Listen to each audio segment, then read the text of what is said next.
It's been a little over a month since I fired this truck up. Let's see if she'll start.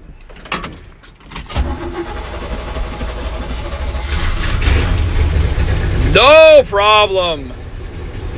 Gotta love these old Chevys.